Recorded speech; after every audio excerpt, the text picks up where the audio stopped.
The fix and flip budget mistakes that kill hard money loans.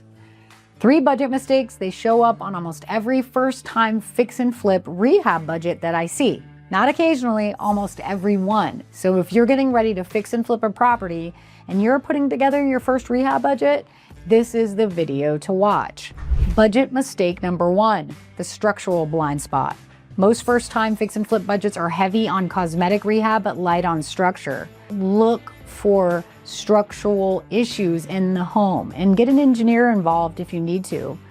Get a good contractor in there before you submit your offer. Look for foundation cracks, sagging roof line, bowing basement walls, floors that visibly slant, sag in the middle, or bounce excessively.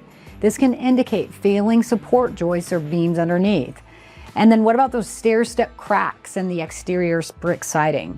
Know what you're buying. Budget mistake number 2, no contingency in the budget. Always add 10 to 15% of your total rehab budget as a line item at the end of that budget for the what ifs and the surprises.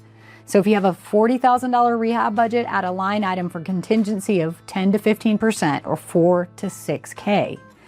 If someone is inexperienced, I almost never see that contingency in their budget. If the deal pencils, then it's going to pencil with that contingency. So always plan for surprises. And then budget mistake number 3, relying on estimates rather than hard bids and material quotes. A lot of beginner real estate investors will have a contractor walk through a property and give a rough estimate of the costs. But always get hard bids from contractors based on the exact finishes and specs that you're planning for in that renovation. If you're doing most of the work yourself and using subcontractors, get quotes for all of your material costs and get hard bids from those subcontractors you're planning to use.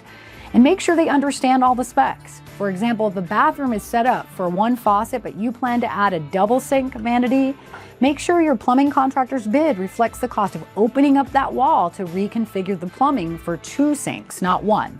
A borrower came to me with a fix and flip app about 2 years ago, I remember, and her budget was about $20K too light. But I didn't decline her. I just told her her budget was too light, and she came back a week later with a revised budget. The deal penciled, we funded it, and she executed well. So before you do a fix and flip, make sure you avoid these 3 budgeting mistakes and then call us for funding. We fund fix and flip loans across the Mountain West, and we're reliable and we do what we say we will do.